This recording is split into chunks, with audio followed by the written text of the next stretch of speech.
行くぞ。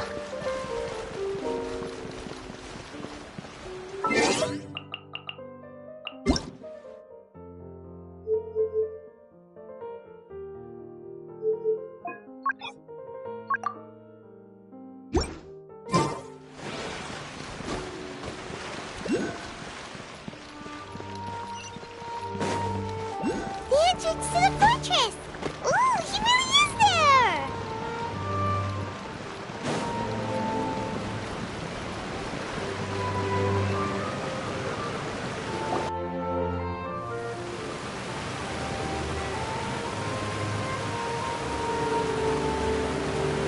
So, you really are here, Neuvillette! Kinda didn't think you were going to have free time this hour of the day. Really? Oh, I suppose you must have met Mr. Linney. He took the time to greet me earlier when he passed this way. In any case, you came at a good time. I was just considering reaching out to you to set up a meeting, so I may explain some things that I haven't had the time to before. Aw, Paimon's glad that you remembered. Thank you for keeping us on your mind, what with you being busy and all. Alright, let's have it then. How was Fontaine actually saved? The whole business is still quite the mystery to us. It is strange how words can often leave a bitter taste in the mouth when it finally comes time to say them out loud.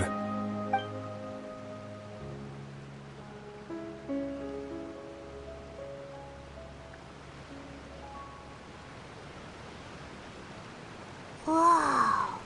So that's what happened? Focalor destroyed the divine throne of the Hydro Archon and restored your power to you, transforming you into a fully fledged elemental dragon sovereign. But Paimon still doesn't quite get what you did to save the Fontainians from dissolving. For me, the authority of the ancient dragons refers to absolute control over the hydro element. Fontainians were incomplete humans born of Egeria's use of the power of the primordial sea, with constitutions similar to that of mimics.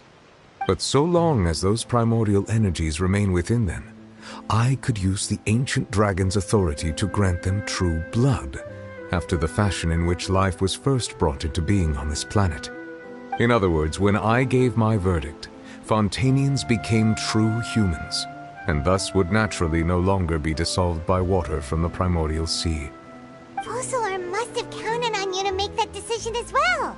Your verdict was the key to making the prophecy appear to have come true while saving everyone. Yeah, and in a manner of speaking, Focalor finally managed to fulfill the original Hydro Archon's wish to turn Oceanids into real people too! It seems from your expressions that you still have more things you wish to ask. Ask away. I will tell you the truth as I know it. I have investigated his case along many avenues, and I have learned that he once fell into an unknown chasm when he was young. There, by chance, he awakened the all-devouring narwhal. But whether it be by sentiment or reason, that should not have been enough to consider him the root cause of the disaster. At most, he would have had tangential liability. As for the judgment passed by the Oratrice during the trial, whether it was due to that liability by association, or Focalor deliberately using him to buy time for us on the assumption that he would be able to hold the creature off, I cannot say. Guess Focalor had Fontainians in mind the whole time. In the end, it was thanks to her that they finally became real humans. Hang on a second. Paimon suddenly got another question. Back when Fontainians hadn't yet become real humans, were the children they had also transformed Oceanids? Life has always flowed like water. Do you recall how Fontainians would often come to the Fountain of Lucine to pray for children?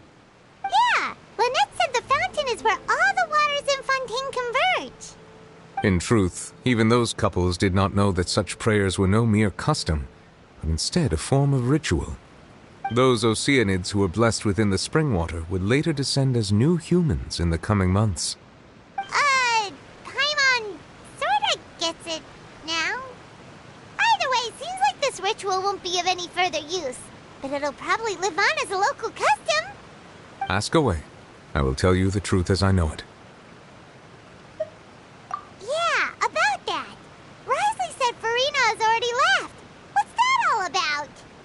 Ah, Lady Farina. The people are only aware that her death sentence has not been carried out. She abdicated the post of Hydro Archon and left affairs related to that title to me, before leaving the Opera House. I related Focalor's words to her faithfully and completely. After hearing them, she seemed neither saddened nor comforted. She simply said that she was tired and needed to rest. Having said that, she then packed her things and moved out of the Opera House, not unlike how an ordinary person might. But she's still got a place to stay, right? You need not worry.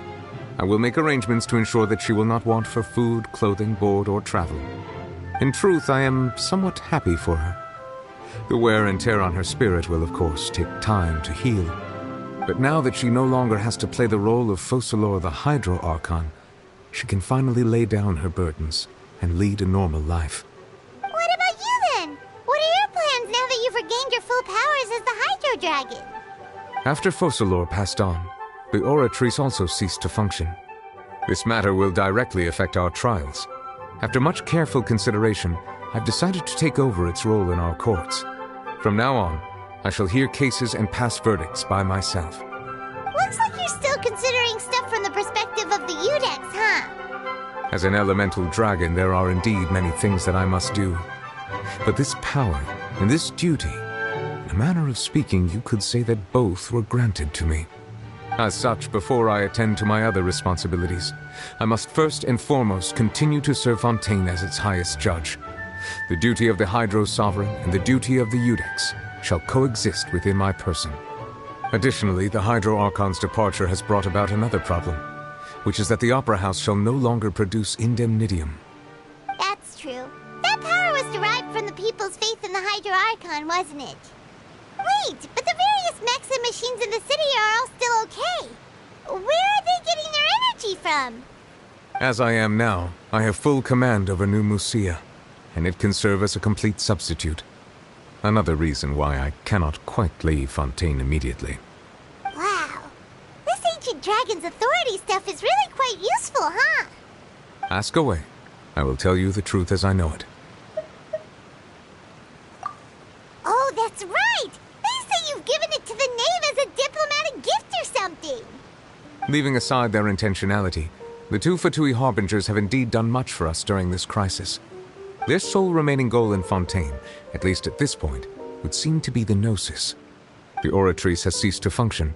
The Hydro Archon's divine throne is now no more, and I do not need the Gnosis's power. As such, it has lost all meaning for Fontaine. If the Fatui have impure designs, then we might as well accede to their request now, and avoid unnecessary conflict. What complicated considerations! Paimon thought you were just giving it to them out of gratitude to the knave and as an apology to Child. Ask away. I will tell you the truth as I know it.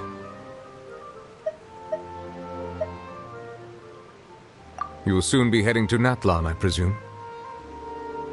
I'm afraid that I have little talent as a travel guide, so all I can do is tell you what I know about that land. As far as I'm aware, Natlan can be said to be a nation of dragons. A nation of dragons? You mean like you? No, I suspect that I would not find myself welcome there. Unlike ancient dragons such as myself, the dragons of Natlan have undergone long years of development and evolution. Large numbers of them have entered a form of coexistence with humanity. Natlan is also the nation of war. War ravages those lands like an undying flame.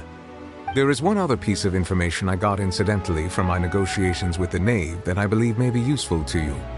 The harbinger known as the Captain has thrown his hat into the endless ring of war. The Captain. Sounds like a real tough customer. Seriously, everywhere you look, there's a Fatui Harbinger doing their thing. I suggest that you fully prepare yourself before going to Natlan. In the meantime, Fontaine's doors will always be open to you. Ask away. I will tell you the truth as I know it. Hang on a sec. Paimon's still got a question about the Gnosis. When we spoke to Linny earlier, he mentioned that your attitude towards giving away the Gnosis had clearly changed. We guessed that there might be some reason for it that only you were aware of. No wonder the House of the Hearth is the Fatui's intelligence division. They are certainly sharp. So regarding this specific issue, I was just getting ready to share something with you. What is it? In truth, I exchanged some further words with that lady named Skirk after sending you two back to the surface. It went something like this.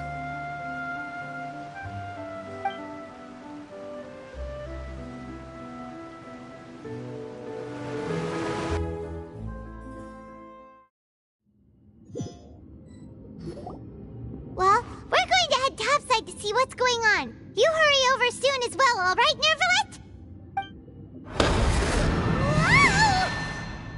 What next? The all-devouring narwhal isn't here, so I'm no longer getting any interference. I can finally catch the scent of your power, what it's made of. It is the authority of the planet's primordial dragons, but with something very similar to a god's curse mixed in. It's quite a novel blend. I'm sure I've encountered something like this before. What was it again? I do not know what you speak of. Of course. How could I forget? You should have the remains of the third descender on your person, yes? Remains? I've never heard of any such thing. According to your parlance, I believe it may be called a gnosis. Well, that much is true. After Focalor's divinity faded, she handed her gnosis to me. But I fear I have never heard of it described in the manner that you just did. I've been training with my master, the Fowl, ever since I was young, and I have never returned to the surface since. So most of the information I possess, I got from him. It is only natural for those who are greater than humanity to possess a different sort of common sense, which is why there are so many problems in our attempts to communicate with humans. Regardless, you should probably get rid of objects of misfortune to prevent any disasters from befalling you. To live in itself is a blessing. But once a person dies, the bonds he once had with this world shall all turn to curses. What do you mean by that? No need to fret.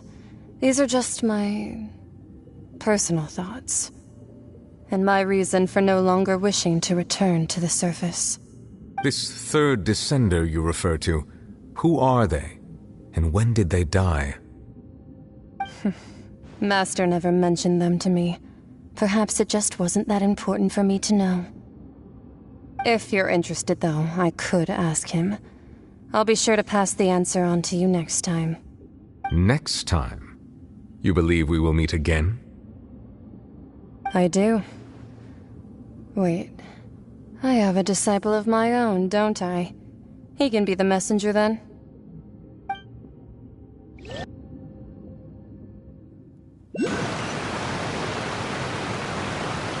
That's what she told me. Whether it would prove useful or not, I wanted to pass that information on to you. The remains of the third descender? So that's what the Gnosis actually are. Paimon just thought they looked like chess pieces. How could they be a person's remains? All the same, assuming that there was no misunderstanding or special metaphor at play, that is what she meant to say. And she said that it would bring misfortune and that you should check it, which is why you gave it to the Fatui. If she speaks the truth, then I would simply be putting Fontaine at unnecessary risk by keeping it here.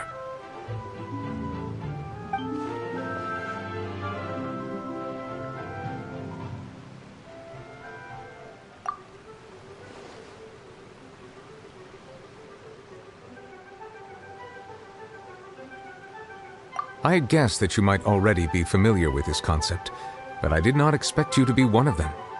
That means that the Gnosis, which are exceedingly element-compatible and can even enhance elemental abilities, do indeed come from the third descender. I wonder, does your body also possess similar properties? Like being able to use elemental powers without a vision. That does sort of count as special compatibility, right? No, let's not think about this stuff right now. It just feels creepy. Comparing the Traveler to the dead third descender and all. That's what you say, but this topic still feels like bad luck! Once Child recovers, let's get some more answers out of him. Or go look for his master and get the answers that way.